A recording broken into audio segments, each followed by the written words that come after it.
আপনি গর্ভবতী এবং আপনি চাচ্ছেন যে আপনার বাচ্চাটা যেন নর্মাল ডেলিভারি হয়, এবং সেজন্য আপনি জানতে চাচ্ছেন যে ম্যাডাম আমি বাচ্চাটা নর্মাল ডেলিভারি করাতে চাচ্ছি, আমার এখন 1 মাস কিংবা 2 মাস চলে, আমাকে কি কি নিয়ম মেনে চলতে হবে বাচ্চাটা নর্মালি হওয়ার জন্য, আজকে আমি সেটাই আলোচনা করব।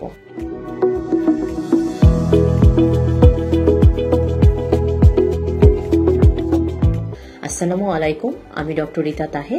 আমি গাইনি প্রসূতি এবং বন্ধাত্ম মায়েদের বিভিন্ন সমস্যা এবং আল্ট্রাসোনোগ্রাফি নিয়ে কাজ করছি কোনাবাড়ি ল্যাবেট হাসপাতাল এবং আরিবা ডিজিটাল ডায়াগনস্টিক সেন্টারে।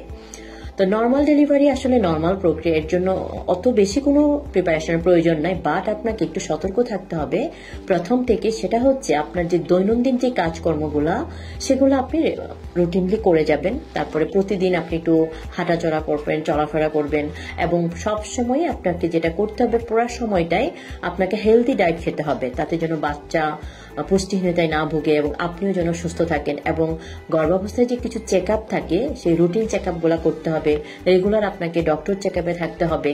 সর্বোপরি যদি দেখা যায় যে বাচ্চার ওয়েট ঠিক আছে, আপনার পানির পরিমাণ ঠিক আছে, তারপরে হচ্ছে জরার মুখে কোনো সমস্যা নাই, জরায়ুতে কোনো সমস্যা নাই, এবং হচ্ছে আপনি রেগুলার এক্সারসাইজ করেছেন, মানে সব ওকে আছে, দেন আপনার যখন 36 উইকস বা 38 উইকস আপনাকে আল্ট্রাসোনোগ্রাফি করে বলে দেওয়া হবে না পজিশন ভালো আছে, সবকিছু ঠিক আছে, তাহলে আপনি নর্মাল ডেলিভারি করতে পারবেন।